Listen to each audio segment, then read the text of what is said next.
Hello, everyone. Welcome to NFT Tuesdays. I am Mariangel from the Spanish community, and with me here is David from the French community. Hello, everyone. Nice to meet you all. We are on the final stage. This is the last level of NFT Tuesday. And today we're going to speak about one of the biggest use case of NFT. Maybe we took it for the last one because it was this big. It's NFT inside gaming. So what is the level of this innovation? What are going to be the next use case about NFT inside gaming? And for today, we have a roster of incredible person. We begin with Alexander Leonard Larsen of Axie Infinity with a fire chat that is going to be led by Elsa Ramon. And then we're going to have a panel with a lot of projects that we know inside Binance. So the Sandbox, which was a previous IEO that we've done on the Launchpad. My neighbor Alice, that was on the Launch Pool previously and that has made a really good performance. We have also Neon District and Somnium Space that's going to pass, and we're going to do a channel. Do not hesitate to ask any question or any comment on NFT Tuesday on Twitter with the hashtag NFT Tuesday. Did I did it right, Marie-Andrelle? Yeah, that's right. We're going to be reading all the comments that you are sharing with us, and we are going to share them with our guests. So this is your opportunity to talk with these amazing guests that we have today.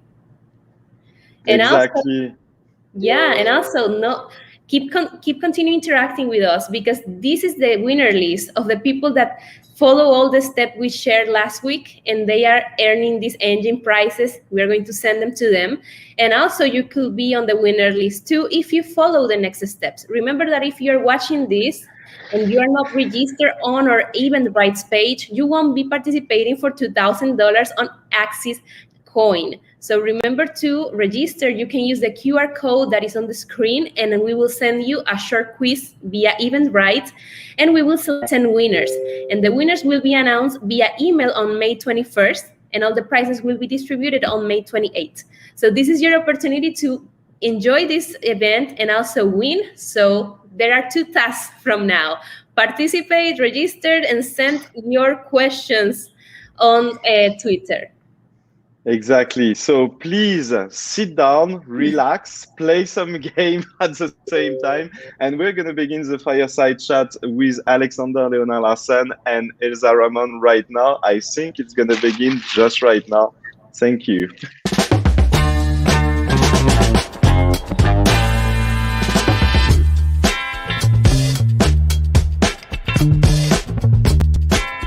Mon ordi, moi.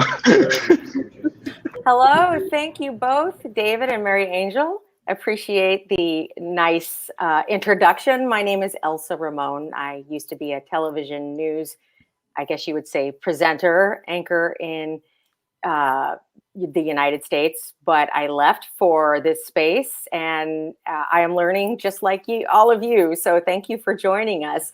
But I feel like one of the stars of today's panel is Alexander Leonard Larsen of Axie Infinity. And Alexander, it's so great to meet you. I'm quite honored to meet you and everybody on today's panel, and really eager to start the discussion about not just the fun that NFTs can bring into gaming, but there seems to be a bit of a social impact, but we'll get to that in a minute. Why don't you talk a little bit about yourself first? Thank you, Elsa, and not bad for saying my name almost completely right. So that's impressive. No, I'm very happy to be here. My name is Alexander. I am one of the co-founders of Sky Mavis. We're the company that's behind Axie Infinity. I also serve on the board of the Blockchain Game Alliance. So I've been working in the blockchain gaming space since early 2018. We were building all throughout the bear market, and now we've started to see some tremendous impact with our game, and I guess that's what we're going to be talking about today as well. Yes, absolutely. I've noticed, really only because I have an 8-year-old son who has taught me a lot about his gaming, but I've noticed in just reading all of the information that is out there about NFTs that this isn't just all about fun. This has become a social movement, a financial opportunity. It's quite a bit to say NFT because it means so many things. In fact, according to Statista, which is a service that keeps statistics, gaming in 2020 was $131 billion global industry. And really, that money has largely benefited the gaming companies, of course, from people buying, in-app purchases and skins and things and whatever in their games and whatnot. But what does it mean when we say NFTs will transform the gaming industry as we know it? Because I feel personally that transform means many different things to many different people. What is your take on that? Yeah, so when we started building Axie, it was because we felt that NFTs were going to change the way that games were being played forever. And a lot of that was about the ability that it gives to the players to actually join in on the value that's being generated within the game world that they are participating in. And what we've discovered over time is that NFTs also enable like significant network effects within games. So people, they become more engaged and they actually become more confident in spending money when they actually own their game items, when they are stored as NFTs. And the great thing is that this is not something that we say without proof. We actually have tangible proof in Axie, especially when you can see that how much people are willing to spend on assets that aren't necessarily yield generating, for example. But yeah, it's quite outstanding to see the impact that it's had already. But for NFTs in particular, I can say that it's much more natural for them to be in games than it actually is in art, because it's so clear for gamers that if you own an NFT, well, that means that you can use it within the game. It's much more unclear if you actually own an art piece, what it is that you can do about it, for example. But in games, that it's just very clear. Yeah, that seems to be a challenge when trying to explain to people who haven't read anything about this that there is actual value in something that is digital. Now, I don't have to explain that to my 8-year-old son and kids of all ages in between and adults too. But is it a challenge for you to try to explain that there is such value in this? Not actually, because gamers are so used to this from beforehand. I think what they but aren't people used outside of the gaming world. Actually, that's what I find some trouble trying to explain, that there is value.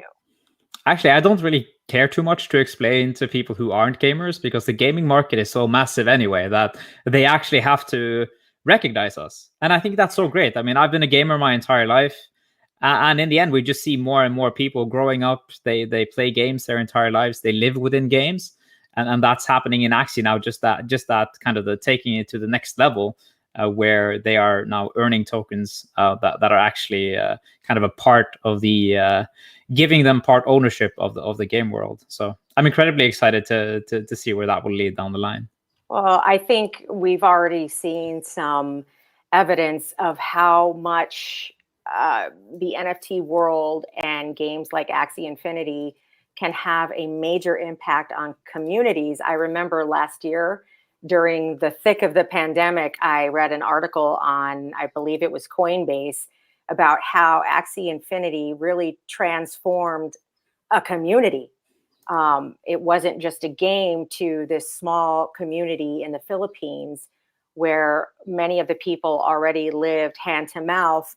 And then when the pandemic hit, they lost their way to earn their daily income until Axie Infinity. That story, when I read that last year, struck me so deeply because it gave the people in this small town in the Philippines a way to benefit financially by being part of the Axie Infinity community, and for their whole community to be part of this.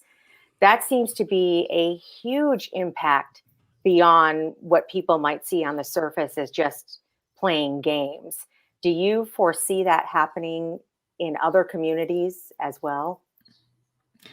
Yeah, I think. If you want to give a little background on what that was, that story was in the Philippines, where people were able to make some money. Yeah, I think it's actually related to how we are designing the game economy in Axie. So from the beginning, we've been very clear with the way that we are structuring things, that we don't overinflate, for example, the axes that are in existence. And that also goes for the kind of the assets that players can earn. One of these assets is called, or it was called a small love potion. Now it's called a smooth love potion. But that was kind of the beginning of that whole ride, where people started to realize that, hey, I can actually live by playing a game and earn this token. And the reason why this is possible is because rather than us selling game characters directly to players as a game developer, as other game developers do that aren't necessarily in the blockchain space, we are actually sharing a part of the value that's being generated within the world. Now, what that means is that whenever a person wants to buy an Axie, they actually have to buy one from the marketplace that has been created by a player. And for a player to create a new Axie, they need some of these small love potions, and they pay us a small fee. So both the game developer and the player is taking part in this value that's being generated within the world. And that's been incredibly powerful, because as the network grows, we get more players, and they come in, they want to earn tokens, they want to start collecting Axies. Then it's kind of this self-reinforcing cycle. So that's when we started seeing that people started living inside the game. And it really made us understand the potential for something like Axie and how big this can actually become, because we're solving much bigger problems than I think anyone actually realized. It's almost about the universal basic income and what it means to create a digital nation. And I think that's really what we're doubling down on as a game developer, and kind of, rather than just going on the scale of decentralization, right? There is maybe one part of it that's only putting NFTs or skins on the blockchain. And then you have the other side of it where you want to put everything inside the game on chain, where that means also the ownership of the game itself. And for us, that's really when you can unlock the most potential from a game developer, and where the pie will become massive. But we as game developers, we maybe don't own everything, but that's just a part of it. And that's what gives it the most value. Sorry, you are muted. I apologize. I didn't want the outside noise to affect your explanation. But speaking of what you were talking about, you alluded to the smooth love potion, which I thought was kind of a cool name. People who are responding to today's NFT panel in my Twitter responses were having fun with the name Smooth Love Potion. But I've also seen people in the community, beyond loving the name, wanting to know when they're going to be able to exchange some of the SLP that they still have. I understand that there is some complication doing that because of the high gas fees on the Ethereum blockchain. And for some who are earning somewhat of a living on this, or making ends meet this way, are having a tough time doing that because the gas fees outweigh what they may have actually earned. A lot of people had questions about that in my responses. So what do you have any answers for them as to what is going to happen in the future with that? Yeah, so we are in the middle of a major infrastructural upgrade that has been in motion for, I would say, over a year, and where we are moving parts of the Axie infrastructure over to a sidechain so that there will be no more gas fees for players. I mean, at one point, I think over 200,000 USD were leaked to Ethereum miners every week, which is absurd when you consider just how much money that is for a community of gamers. So right now, players are playing on our sidechain, which is called the Ronin network. And there are no gas fees. But the problem there is that they need to enter Ethereum and then deposit to Binance. And then there is the small love potion token on Binance, which soon will be smooth love potions on Binance. So things are coming. But as in technology, especially when you're building on the bleeding edge, things have a tendency to take a little bit longer than we originally anticipated. And I think you're going to find that a little bit later in the discussion too, as you're talking to other game developers who have been building in this space for a really long time. Creating a quality game takes several years.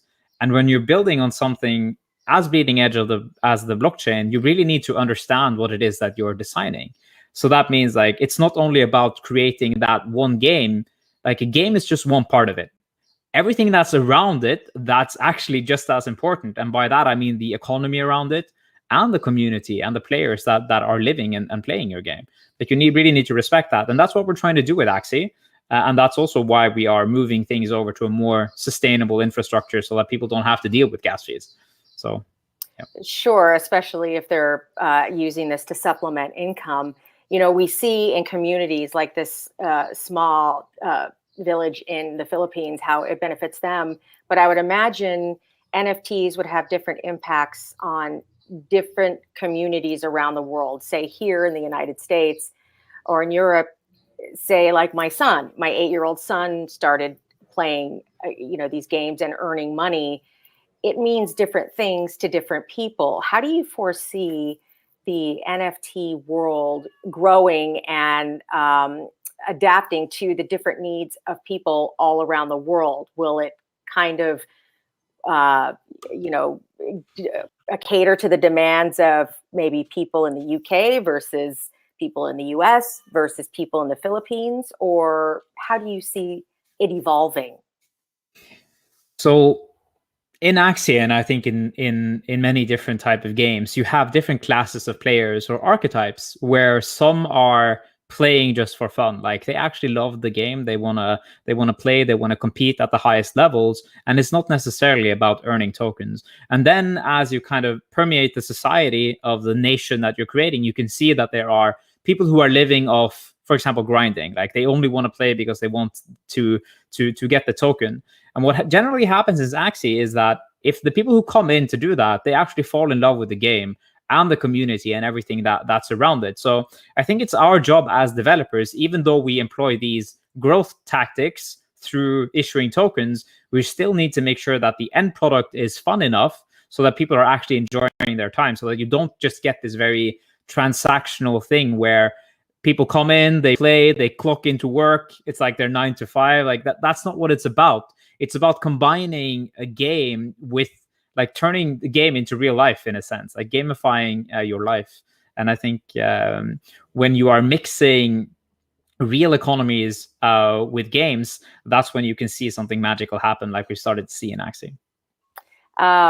You brought up a point about it being, it's a fun game and being more than a game. I think before I had my son, and many people who have kids, daughters, sons, enjoying gaming and playing with their friends, and I watch my son form alliances on his games, and I feel like and he strategizes, and I feel like there's so much more to it than just this game that he's sitting there playing on the computer. My parents, who are older, don't get that.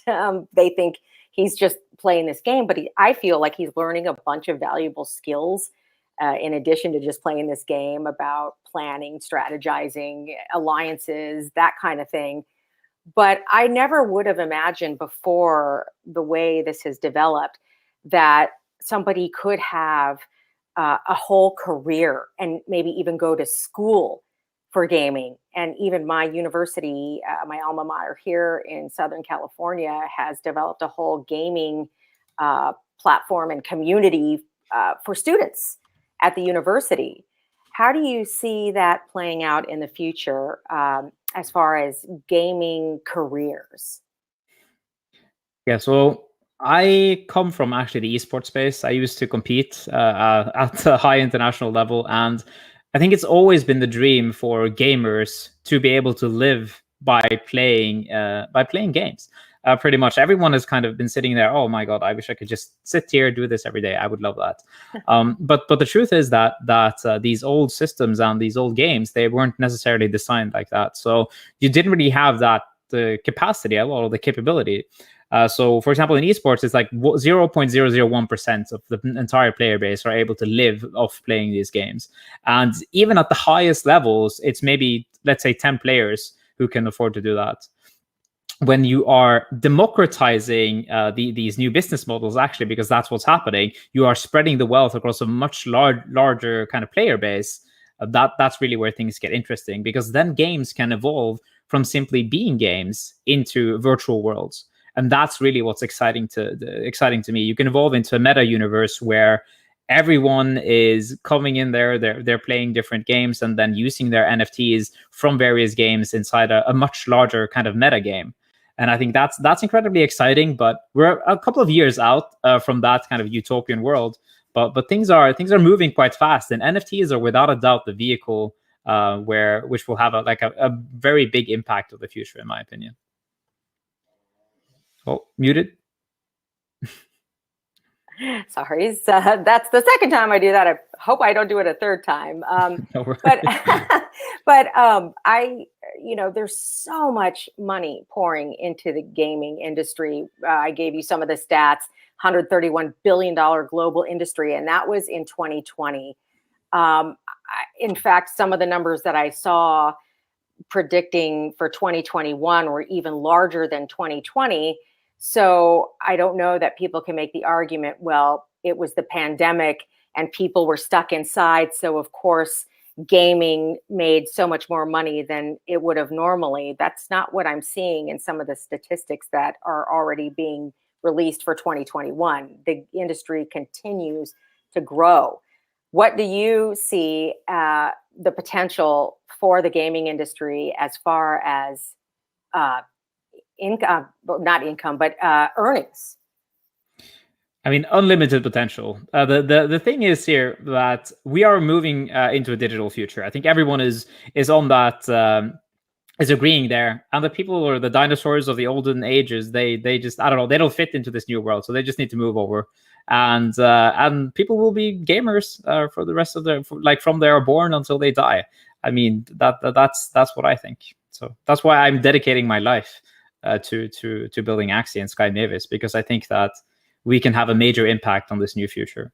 And that's why I'm so excited to be in the space. I think there are so many really, really smart younger people who have found their calling here, where they aren't being judged by older generations who don't really know what they're talking about. So here it's just us. We can do what we want, and we will, I think, change the world.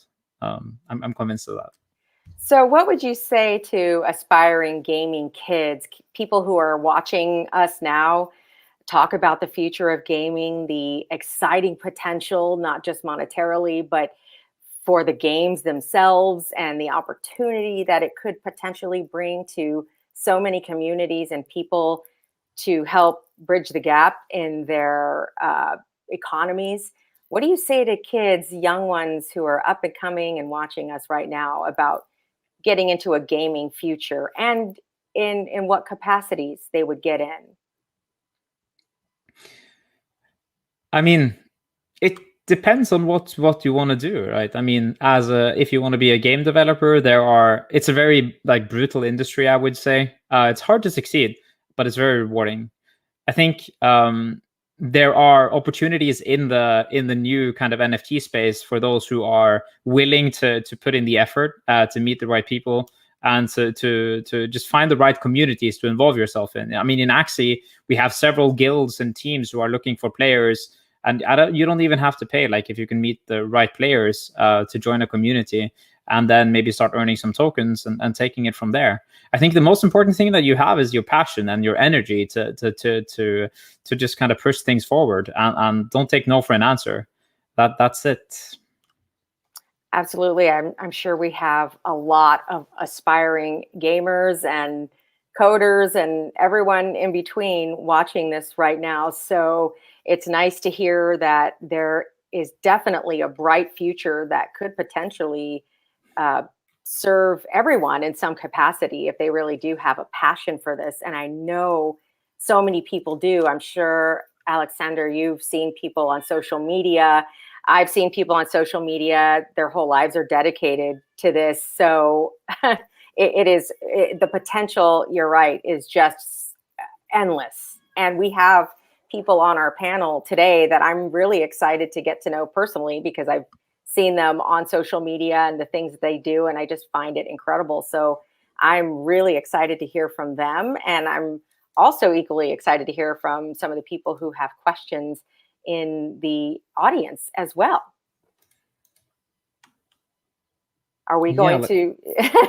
Yeah, I guess still have a little bit of time? Do we still have a little bit of time? I do think we have a little bit of time. Oh, good. Okay. I just wanted to wait. make sure everybody had a little bit of extra time to be able to ask their questions in the panel, to be able to interject. But if I wrap this up a little early, we can still continue discussing. That would be great. I'd love to learn more. I think this is a good question about the limitations of NFTs in games. So I'd love to answer that just at a higher level. Like, why? I think one of the challenges that we see in the NFT space right now is that there isn't really that much content for NFTs. And by that, I mean that every NFT kind of needs a home. If you don't have anywhere you can use it, then it's kind of useless. It is useless. So that, I guess, is one of the most kind of basic limitations. Then if you just have an NFT, someone's going to have to make a use case for it. In art, well, that's a little bit more unclear. Maybe some artists can send you some stuff if you own their NFT. But in games, like if you have a game NFT, but there doesn't really exist a game asset, like game for it, then you really just don't have anything. You're just a kind of a bag holder and waiting for that game to be released. So that's without a doubt one of the kind of major limitations. But on the bright side, if you do own an NFT for a game that hasn't been released yet, there is a significant upside, and there is always massive potential for that game to actually become big. And that's some of the kind of the democratization in these in this NFT space, where you can actually buy something early and then join in on the potential very large upside of some of these games. And I think that's incredibly exciting. There is inherent risk in that, though, correct? I mean, it is, in a way, a bit of a gamble, but the upside, you said, is enormous. Yeah, I think with everything that you do in life, there is inherent risk. I think everyone needs to be aware of that. But I mean, those who are in the crypto space are generally a little bit, I would say, not as risk averse as the older generation. But of course, do your own due diligence whenever you are researching into things. But I think a lot of people need to be careful when they are investing in NFTs. Is that as I said, it takes a long time to build a game asset, or to build a game in itself. And if you're buying into some kind of NFT project which is promising that they're going to deliver everything in a very short period of time, that should also be a red flag. So look for the right kind of teams and for the players who have experience building something. And I think then at that point you will be positively surprised. At least that's what happened in Axie with some of our assets. Well, sure. And of course, the people who saw your potential are, I'm sure, quite happy. It's enormously popular for so many different reasons. But how would you suggest people go about researching that? Because I know that when people saw that this panel was going to be about NFTs today, there were people shilling so many projects in all the responses to today's panel about, people should invest in this and invest in that and invest in this. And there's a lot of hype because the potential is so big for people to win in all ways. But if you're someone who's just getting into this space, where do you suggest they start when they start learning about NFTs? I mean, I think Axie Infinity is the best place to start. Of course, I would say that. The No, reason for that, really? and the reason for that is very simple, because then you can see how it should be done.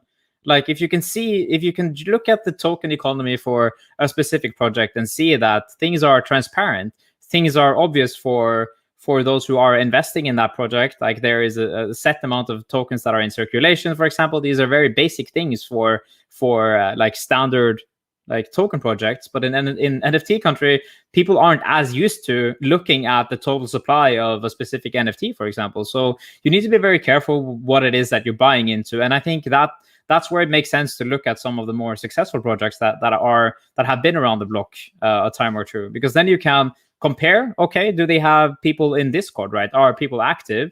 Or is this just a bunch of shilling Twitter robots, for example? Or can you find other human beings in there who are creating value for that project? Are they creating like let's say tools for other people to look at? Are they creating artwork?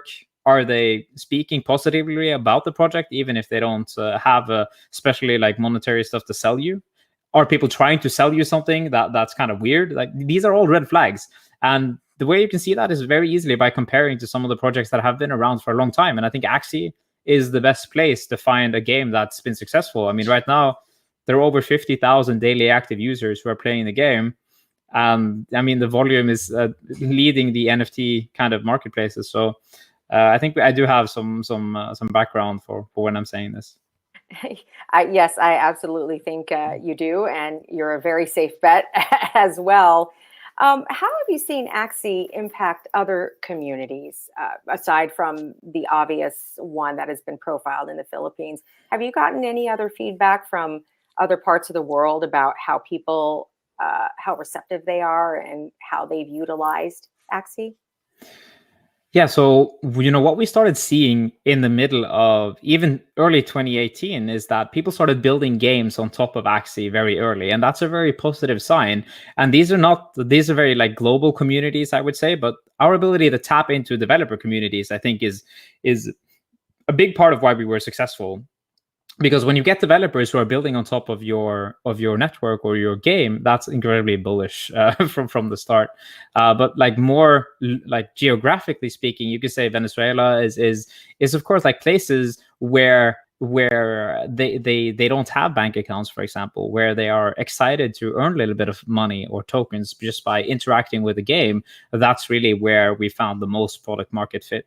And then you will find that as the game is growing and we get more and more players, it actually builds the confidence of the entire game. So that means that you get more players that might not be from, let's say, Western countries, but then that builds the confidence of those who are from Western countries because they see that this is becoming a success. So they actually want to spend more money at that point. And I think that's also a really good way to judge a project. Like, is it growing, and are people actually buying some of the more expensive assets? So you can't just have like only click robots, so to say, that aren't buying anything. There needs to be an ecosystem around what it is that you're creating. And the truth is that it takes time to build something with quality. You can't just make something. You can't just fork off Axie in a day, for example. That would be impossible because we've been building for over 3 years now, and it's kind of that Bitcoin thing. Like, you can fork Bitcoin many times, but it's not the same. Like, Bitcoin Cash is not Bitcoin. I mean, it's the same thing. So it sounds like Axie is, we've talked about this already, that it's much more than just a game, but it also seems like there are so many other benefits too into approaching gaming like this, and NFT gaming. It's an educational platform. People learn some new skills. It's a community. It's a social network. Do you foresee a lot of other social networks outside of the gaming industry kind of going in this direction, becoming, like you just said, an ecosystem? Yeah, for sure. I think it makes perfect sense to use NFTs for this. I think, what I believe in is that everyone should own their digital things, like whatever it is you do online. And that might be let's say if you're on a social network, everything you do, that belongs to you. In a game, that means you should own the game items, you should own your money inside your wallet. Like, actually, the thing that's happening in games is just it's happening a little bit earlier than everywhere else because everything is digital already. So yeah, excited to see when people start using NFTs within social networks. And it's already happening. People are using their NFTs to signal value and to signal that they belong to a community.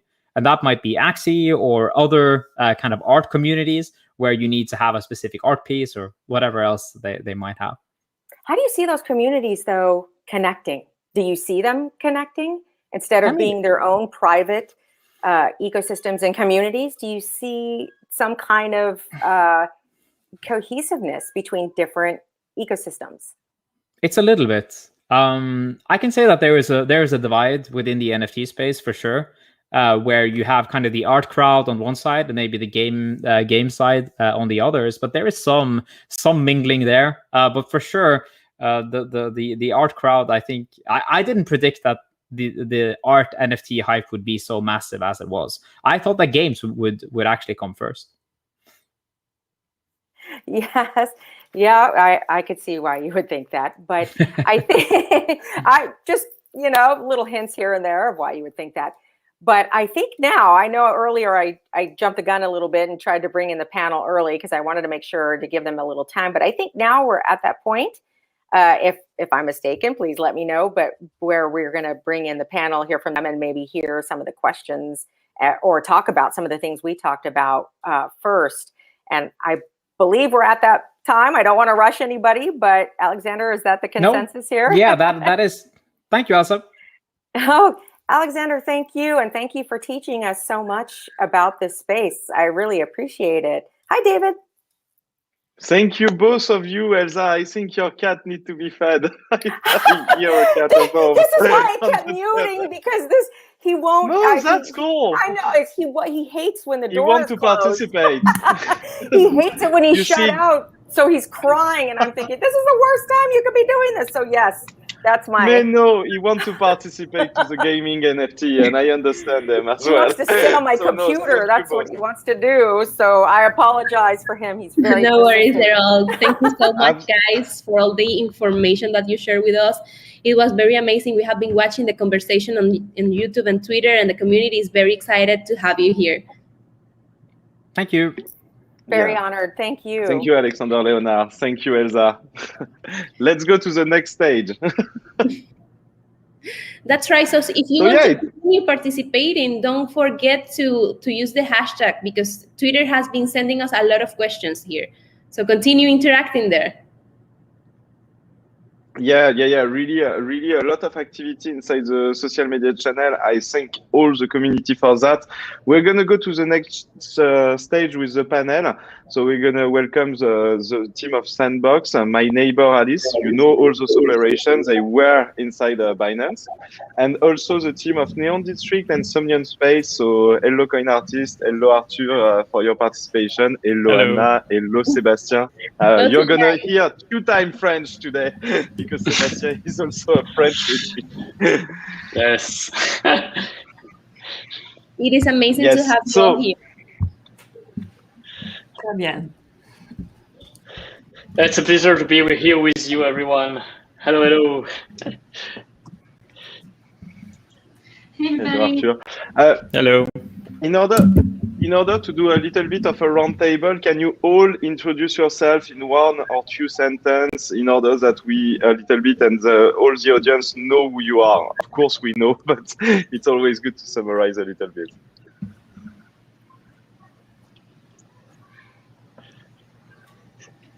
All right, Anna, would you go first? Yeah, me. Sorry, I didn't hear. Yes. Hi, everybody. My name is Anna Norvik. I'm the CEO of Antler Interactive. And Antler Interactive might be the most known for our recent project, My Neighbor Alice, that we're currently working on, that had its ICO in March. And yeah, that's about me. Welcome, Anna. Thank you. Okay, I think next is Sebastian. Let's follow the order on the pictures. All right. So, hey, everyone. My name is Sebastian Bourget. I'm the CEO and co-founder at the Sandbox, which is a gaming virtual world on the Ethereum blockchain that is empowering creators and players through the use of NFTs. We'll get to talk about it today. I'm also the president of the Blockchain Game Alliance, which is a nonprofit organization that now counts over 200 members from the blockchain gaming industry and pushing to promote the adoption of this technology within the video game industry, as well as showcasing all the great things our members are doing in the space. Amazing, welcome. Hey everybody, Marguerite from Blockade Games. We're working on Neon District, which is a cyberpunk RPG. We're building on Polygon currently, and if you've been paying attention, Polygon's not having a bad day. And we also we've been in this space since 2018. I've been a creative tech developer in the blockchain space since 2014. And yeah, I'm really excited to be here with everybody. Polygon that just surpassed Ethereum today in number of transactions, right? All right. Hello, everyone. My name is Arthur. I'm founder and CEO of Somnium Space, a virtual reality platform where the economy and the ownership of all the items and experiences is based on the blockchain. Happy to be here. This is definitely the most interesting interview in terms of the backgrounds and the presentation. Okay, guys. So we have a few questions from the community and from us, but we would like to start from the basics on what do you think that is the future of NFTs in the regular gaming world? Yeah, I would love to start answering that question because my background is very much from the regular gaming world. I worked at Paradox Interactive before I joined Antler Interactive, and we were making VR games, AR games, mobile games before we went into blockchain games. So yeah, I have some thoughts around that. We'll try to keep it short still. So I think there is a lot of potential for NFTs in the regular gaming world.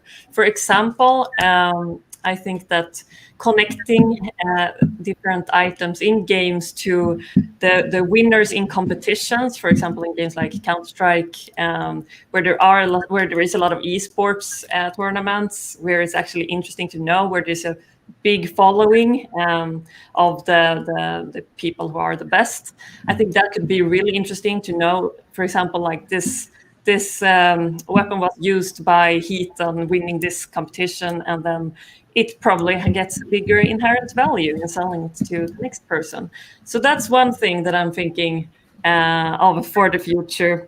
But I also think that it can be used in many other ways, like RPGs, when you have swords. I think that's an example that often comes up in these kind of discussions, but a sword that can be used X number of times and then it's actually done, and you keep track of it on the blockchain, and that will also affect the value of the actual item. And I think what's needed for a lot of these things to get into games, regular games, is that the bigger players also start to realize that there is a lot of potential here, even for big regular game companies to adopt blockchain. Nice, thanks. I don't know if anyone else have a comment on this. Yeah, I think I'll add to that. I agree with that, and I also want to echo Alex's statement that NFTs have to have a use case. Without use case, they're useless. And I think the future of NFTs in gaming, and I think in general, if we talk about any digital item which is being produced or created right now, they'll have to be one way or another used in some form and actually be useful to their owners. Otherwise, they're useless and they will not have any value. And we believe that majority of people within the next 10 years will be using them in VR, but that's another topic we can discuss later. But in general, use case. It's the number one. This avatar I'm wearing right now is an NFT. And this is very useful to me because, I'm wearing it and it's my identity. So things like this will have a tremendous value for people in the future, and they have already value today. Can I say something on that note? So Arthur, are you familiar with the Code Miko? Sorry, Yes. Once again? Yeah, the Code Miko. She's a virtual influencer that wears a suit. Are you wearing a suit Right now? No, I'm not wearing a suit. What I'm doing is I'm wearing a VR headset with a controller with finger tracking. You should see it right there. And I'm wearing 3 trackers. One is here, one is there, and one is there. And all I'm wearing right now has costs less than $1,500, and everybody who buys this tech can use it in Somnium Space from day one for free. Oh, I'm gonna do that. You should let me know. I can help you. It's a very easy process, and then you can. David, we need this for the next live stream. I need this setup. I'm a huge geek. so like this. DM me. I'll let you know what to do. Of course, thank you. Thanks. Sebastian, do you want, or Marguerite, do you want to add anything to this question about the future of NFT in gaming? What is going to be ahead? Your opinion is important as well. I sure can go ahead.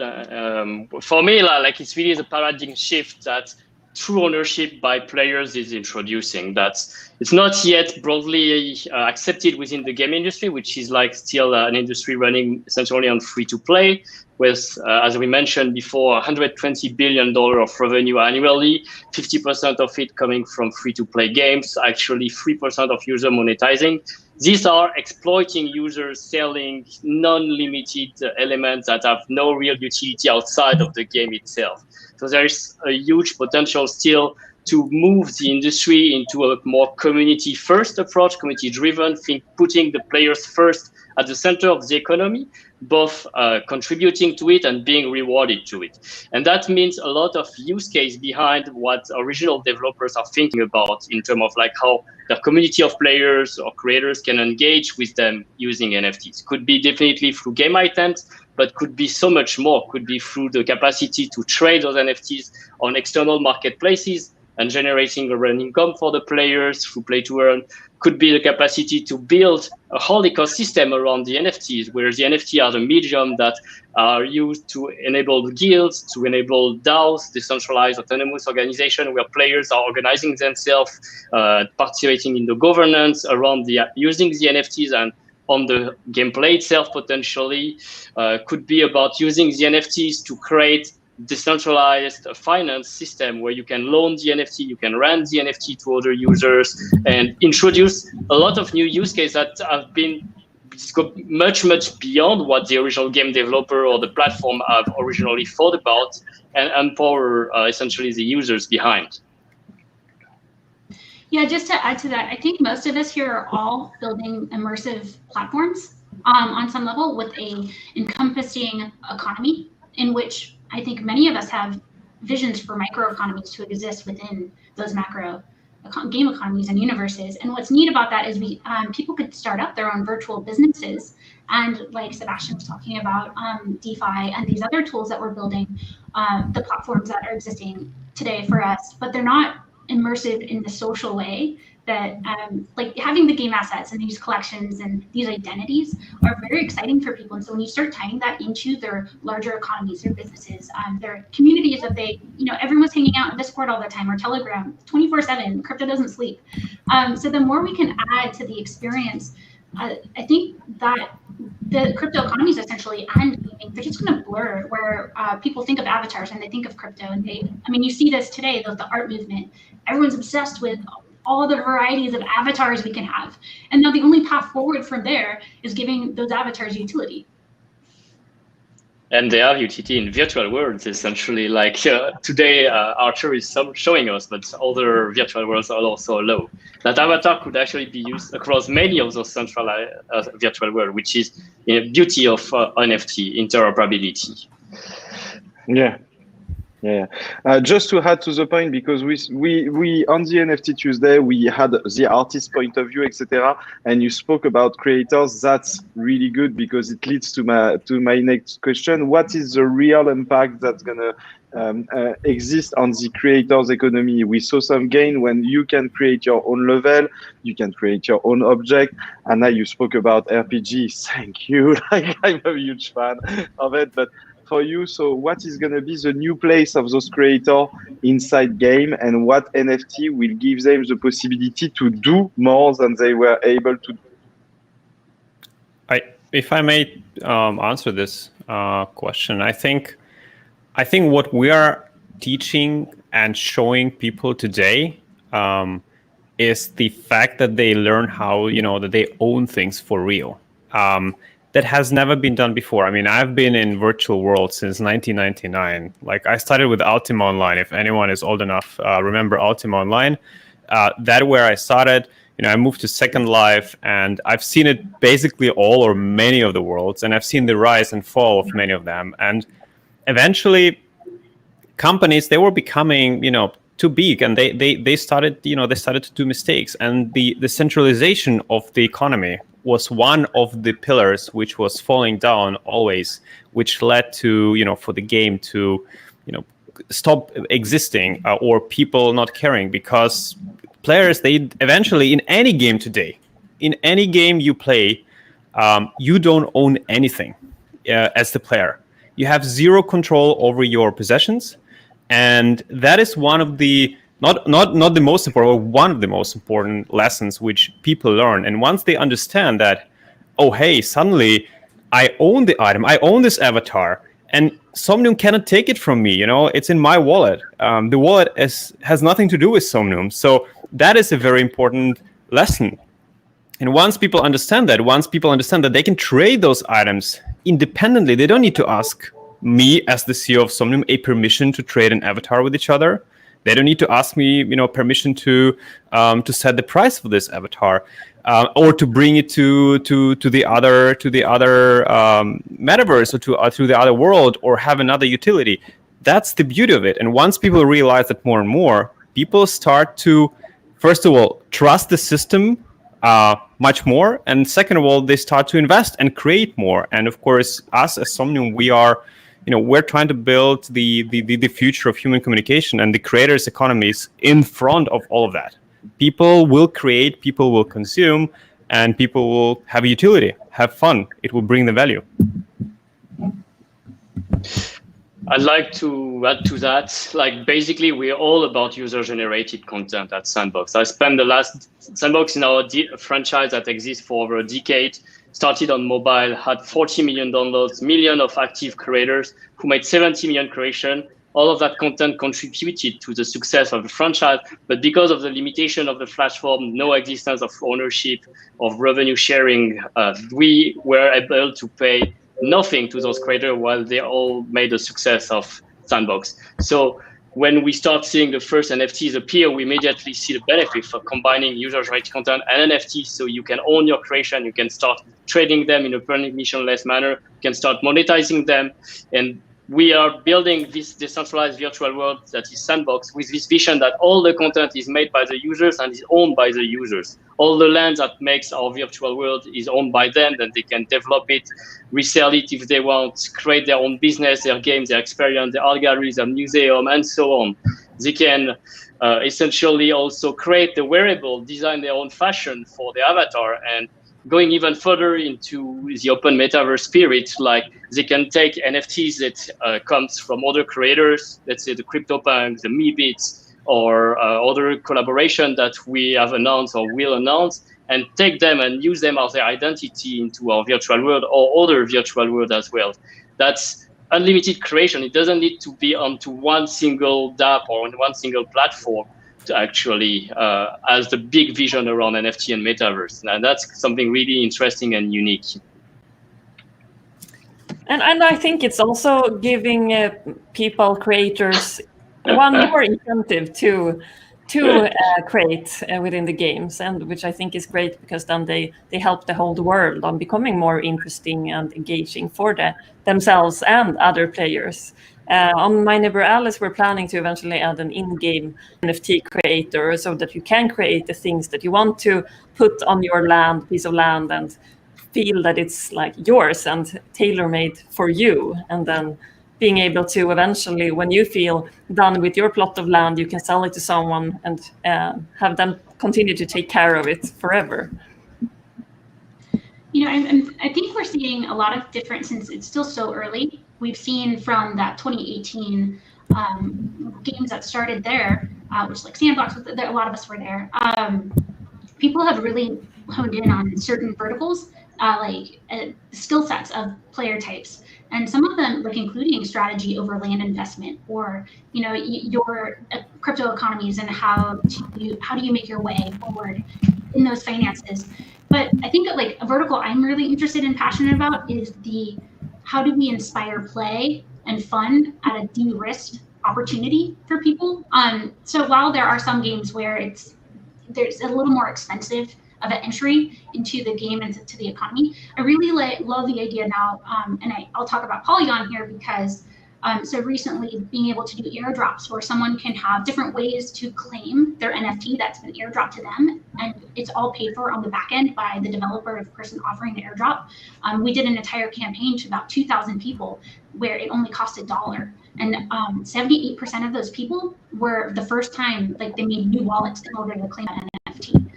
And so when you think about how many people are floating around on our different social channels, like Twitter, that maybe they're listening to the NFT conversations, but they've never even picked up an NFT before. Maybe they don't even have any crypto.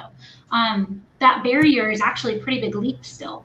So how do we get NFTs into people's hands? And then how do we give them an opportunity to go create value with it?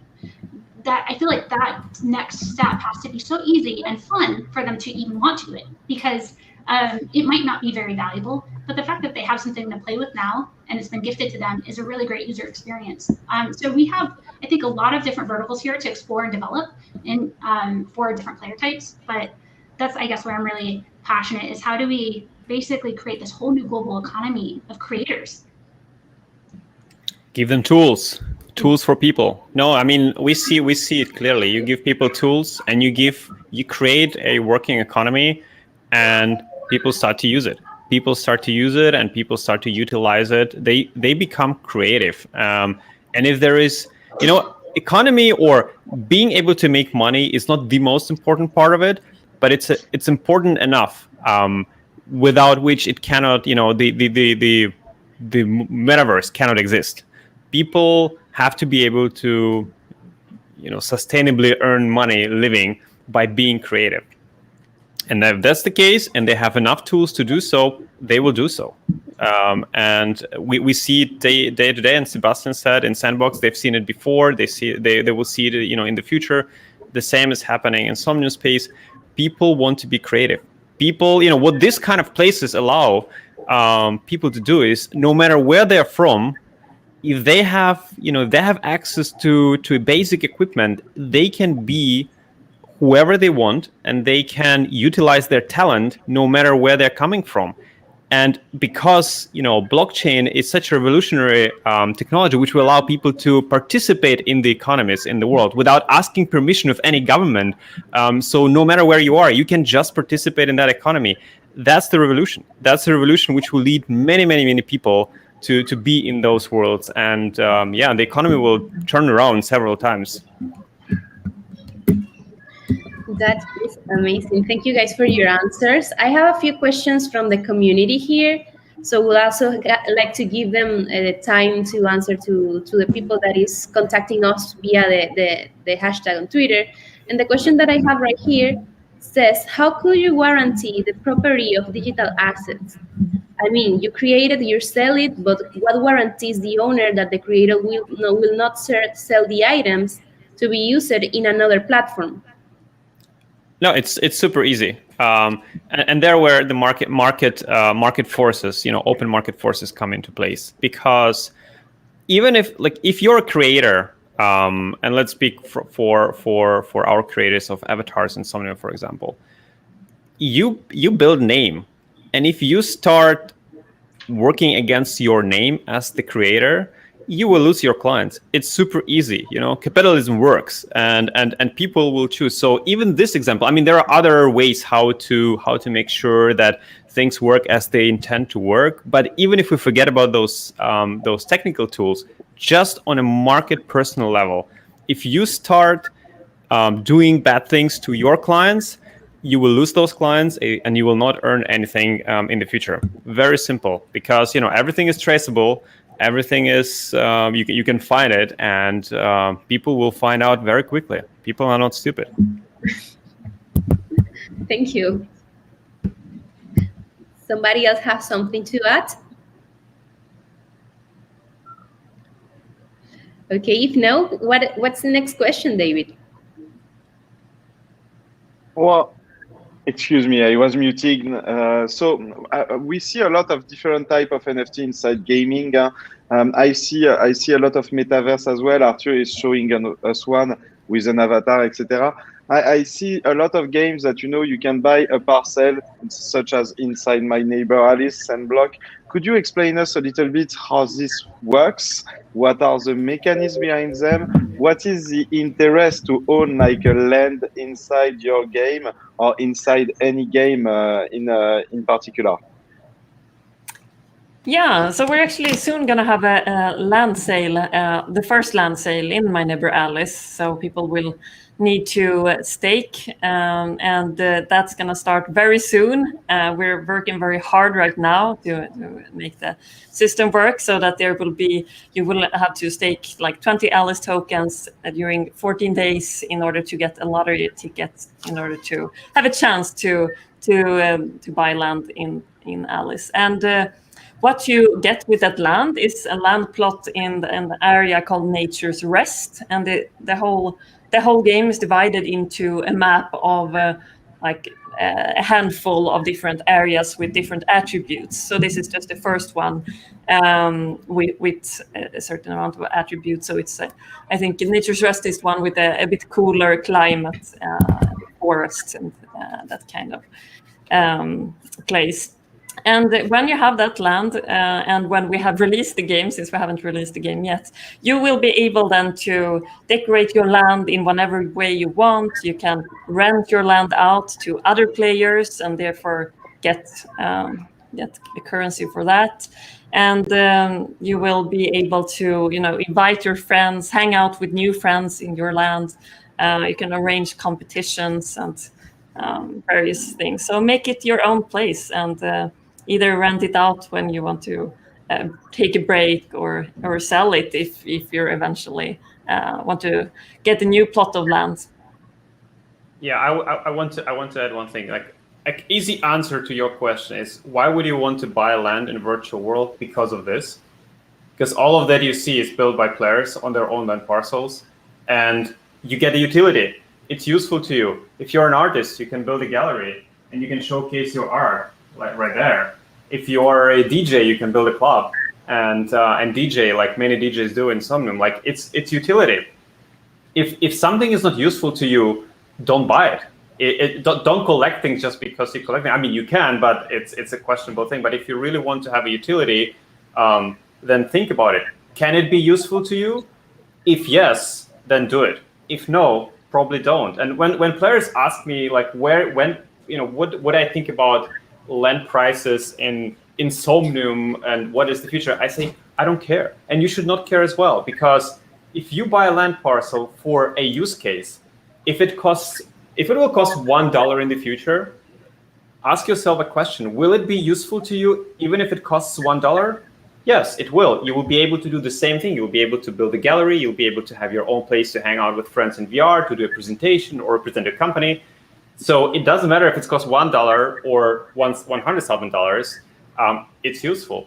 But the trick is, if something is very useful to people, and there is not enough of that because the demand is clearly higher than the supply, then the prices tend to go higher because more and more people want it, and less supply is available. So yeah, make things useful to players, and they will come, and they will build incredible things, which I'm very honored and thankful for our community to be building here.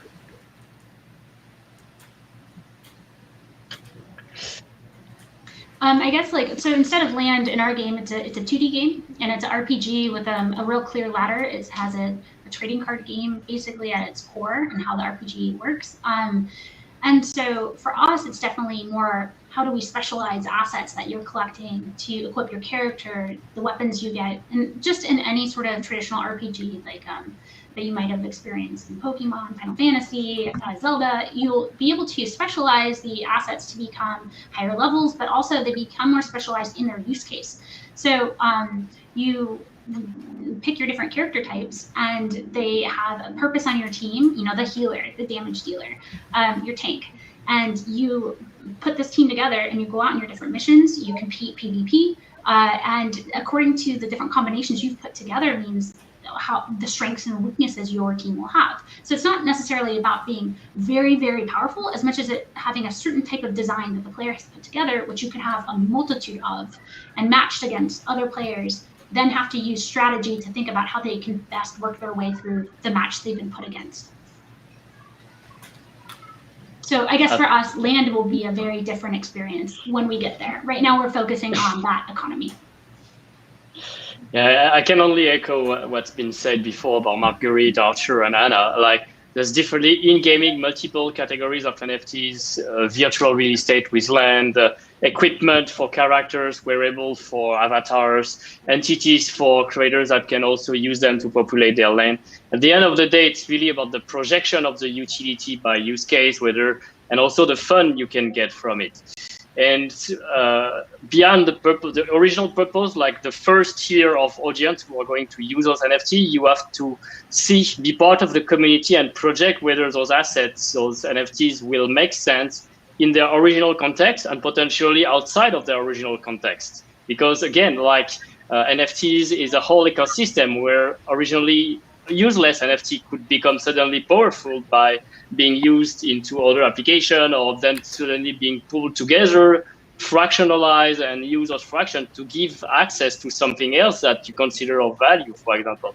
There is really a limitless opportunity behind, and that's also where creativity shines and come not only from the original NFT creator, but how people are employing those NFTs much beyond their original scopes. That makes it a very interesting overall value proposition, and allows many more user types beyond just players or creators in the space. We're talking the NFTs in gaming, but I do feel like NFTs is almost for anyone. Anyone can find a way to utilize them and build their communities around them, and hence potentially leverage their value in a way or another. Amazing. Thank you for your comments. We have a few questions from the community too. I don't know, David, which one do you want to choose? Because there are many right here. Let me see. Yeah, they're all great. I think we can speak about the skins and how it's gonna go. Like, so basically, inside those kind of game, we're gonna have more and more the possibility to create our own skin. What will be the limit of it? What will be the limit that's gonna be imposed by the game about those kind of creation?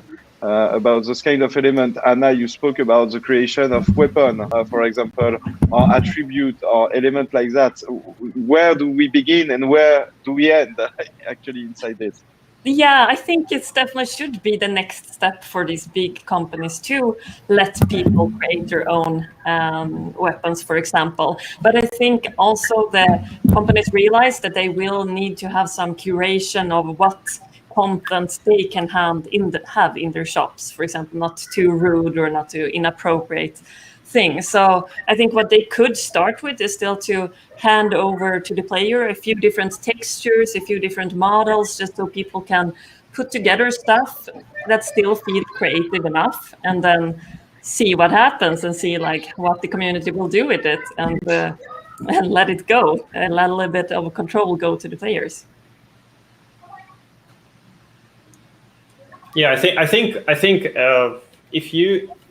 if you give people tools, and yes, I agree, there has to be in terms of like a small oversight in terms of what people create, kind of like a moderation. But moderation has been here for a long time, and I think it will stay, because many people think that if we are in blockchain, or if we're entering the era of blockchain, that it means that suddenly companies don't need to obey to the laws, or the rules should not apply. No, that's contrary. Of course, blockchain doesn't mean anarchy. Okay, that people have to realize and understand. But other than that, yeah, I think creations of any kind, the more advanced tools we give to creators, the more advanced or the more advantage they take of them, and they start creating some crazy things, which even for us, it's hard to imagine, for all of us who are here. And that's the beauty of it, right? It's the beauty to come to the platform, which we are building, and every day see something new, which we didn't even expect that it will exist, but people did it, and other people enjoy it. It's a dream come true for creators and for everybody else. Arthur, I have to say, you have the coolest design ever. Like, it's an NFT that is answering to me right now. It's like a consecration, right? Yeah, also thank you. I love this avatar. Of all NFT series here.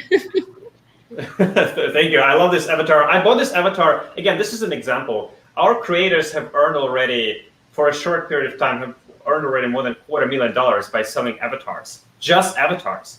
And they are putting this avatar was done in around about 40 hours of net work by an artist, by a creator. So when I bought it for 2 Ethereum, it's a no-brainer. Yes, it's a lot of money, but on the other hand, this is one piece of art, right? And this represents me. So how much do I value my representation, my identity inside the virtual world? Oh, I value it a lot, right? And that's why I cannot even imagine selling something like that. But that's why people pay money to actually feel good inside this avatar, because people get to know you like this. They see you. They get used to seeing you like this, and people like who am I speaking to often, they also know me like this already. So yeah, it's just thank you for kind words, and I love this avatar. I always tell it to everyone, and they all know. Our community knows.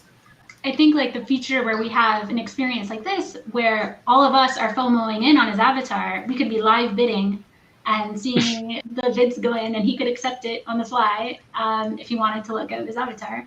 I think, and like even showcasing special effects, different things. I think that creator economy will happen. It is difficult though. We have to realize as game companies, we're dealing with so many extra things by being a blockchain game company.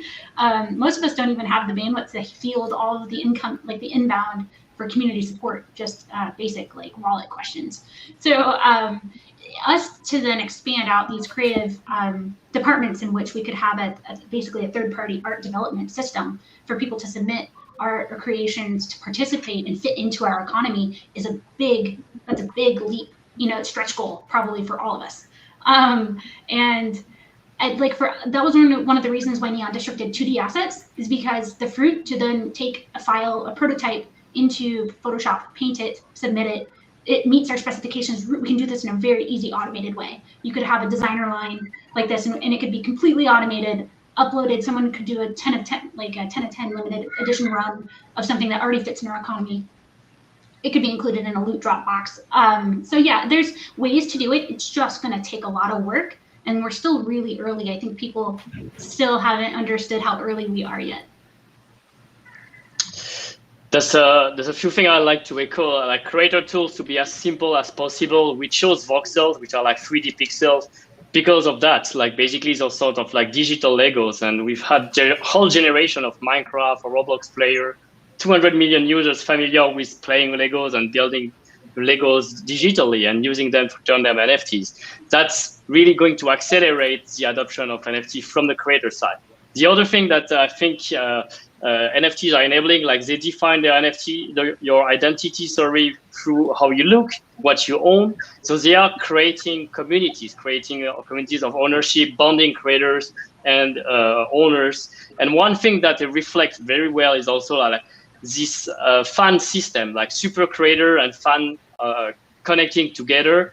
And one thing we are pushing towards that is to bring more and more brands on board to adopt NFTs, but with the right mindset in mind, like to have this mindset of like, I want to give a real utility to my community. I want to let them do stuff they will never be able to do in the real world, like create their own game, their own worlds, use my content, build their own stories, monetize it, share it with other users, come together into our lands and our experiences to socialize, to interact with each other.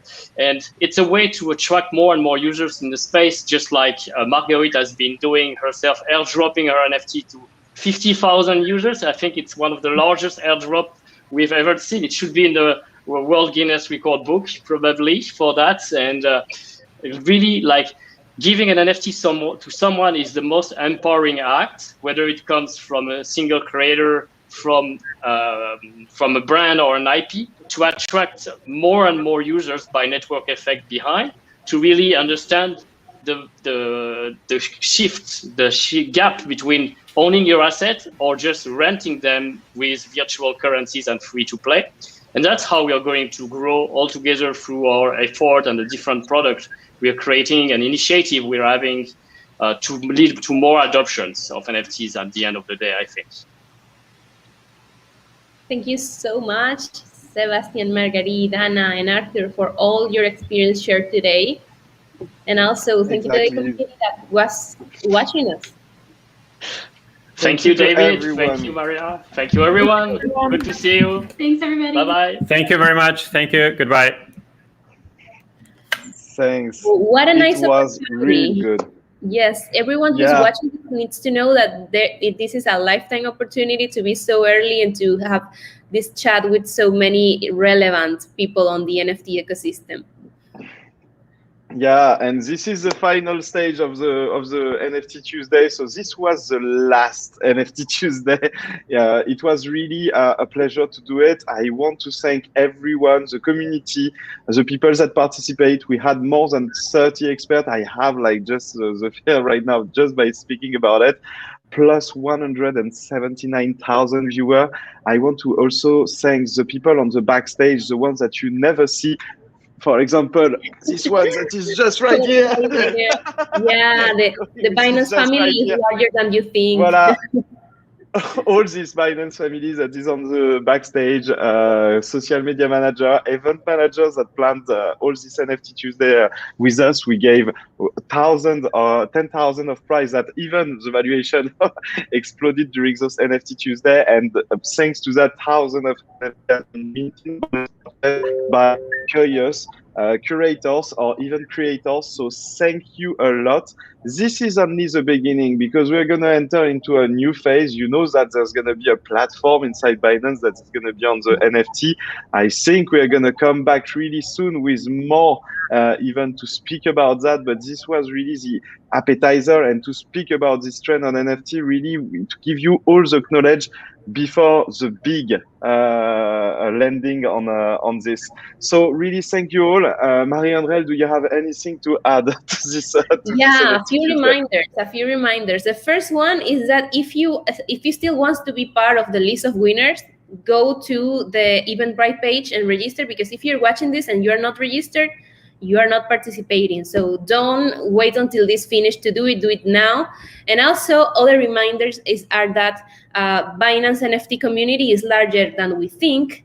We have even a dedicated community on Telegram. So if you go to Binance NFTs, you will be chatting with a lot of people that is passionate about this topic. And also we have another local communities, because if your main language is not English, don't feel afraid. You can go to our local communities and find locals that speak the same language as you, share the same passion as you, and just keep you updated with all the things that are happening in the community. So here are the links for the Turkish, Chinese, Indonesian, but there are too many other communities. Search for the French one, the Spanish one, Portuguese, and so on. Basically, most languages are supported by Binance, and where it is supported, there is a local community there for you. Also, we have other events happening regarding NFT, and this one that I'm sharing with you is from the Spanish community, because this afternoon on our Instagram, we are going to be talking about artists on NFT. So all the people right here is super famous. They have been on Forbes magazine. They are really leading the NFT movement. So they are, boom, they are on fire. So if you speak Spanish, don't forget to follow us and be part of this event at 7 p.m. GMT-4. And also follow your local communities. Thank you so much for being part of Binance NFT Tuesdays. Thank you, everyone, and bye-bye. Bye.